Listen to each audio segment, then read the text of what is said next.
Hi folks, welcome to the channel. Today I'm going to be unboxing the Litelok X1 D-lock and fitting it to my bike. This is the Litelok X1, specifically for motorbike. It retails at a penny under £150.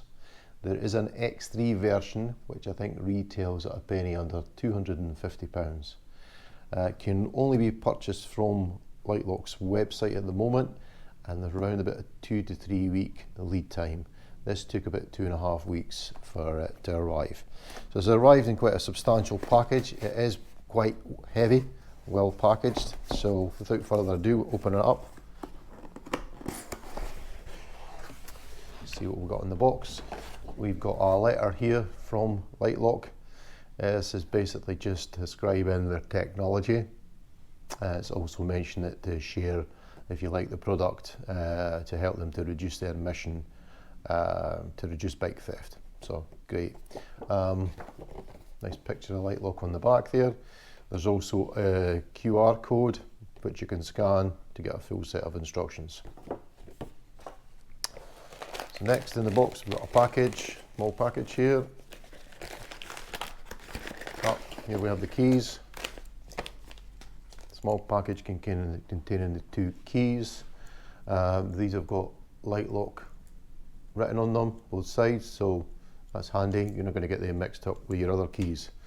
Moving on here to the lock itself, looks like it comes in a nice handy stretchable pouch. Feels like it's made from a neoprene type material, so that'll be handy to stop that from scratching or marking anything else you might carry it against, and also to keep it nice and clean and protected when it's not getting used.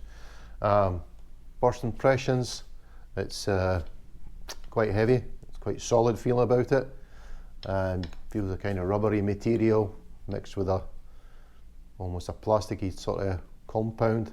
This is like a grip type material on the inside here. Presumably that's to aid with opening and closing it. Looks like this is where the key entry is here. Keys, open up.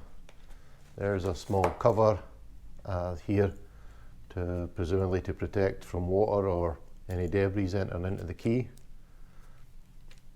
Okay, opens up, comes apart very easily. 2-piece assembly. One piece for going through around the tyre or the rim, or through your disc or through your hub, and then the other piece back on to lock into place. Feels really solid. Weighs about, according to the website, it weighs about 1.7 kilograms, so it's quite a heavy security device. It's not something you're going to be just putting down your jacket unless you're going to maybe just a short journey. Something you're probably going to have to carry in a top box, or you're going to retain it at home for a home security device. But the main reason that I purchased this, twofold. One, to add security to the bike, and second, because of the great reviews that it receives on the internet. There's many out there that have taken this particular lock here to destruction using the grinder, the angle grinder attack, and it seems to hold up really well in terms of the length of time it takes to cut through it, and also the amount of discs that need to be changed in order to defeat the device. So it's a fantastic resistance to angle grinder. Obviously not completely resistant to it, nothing these days really is, so I'm sure there'll be a product coming in the future that might be able to evade that fully, but until that days we have to rely on these ones that can give us a length of time, which is also a visual distraction or noise if anyone's trying to attempt to theft the bike. It's resistant, I believe, to all your other traditional methods, hacksaw, bolt croppers, hammer and chisel. So the only real way to get this off is to use an angle grinder. So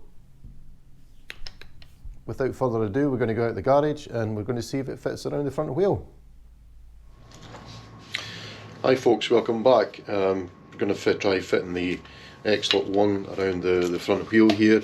This is on the new BMW GS 1300, so this might be of interest to some people with the new model.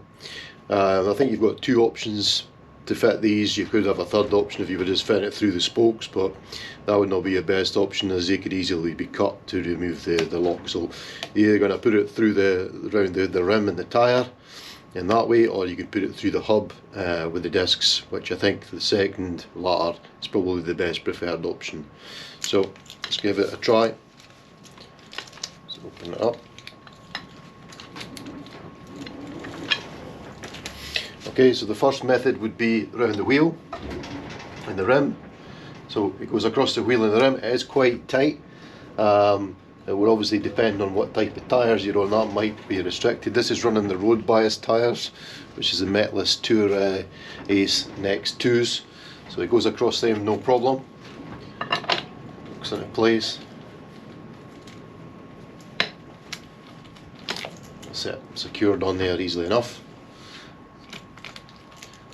I think the second method would be putting it through the hub here.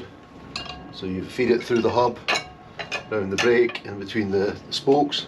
Goes through there no problem at all. Again, locked into place. That's probably your most preferred option, I would imagine. So fits on the bike no problem, so thoroughly recommend it. Let's hope we never need to use it. So if you like this content, please like and subscribe, or leave your comments in the section below. Thanks for watching.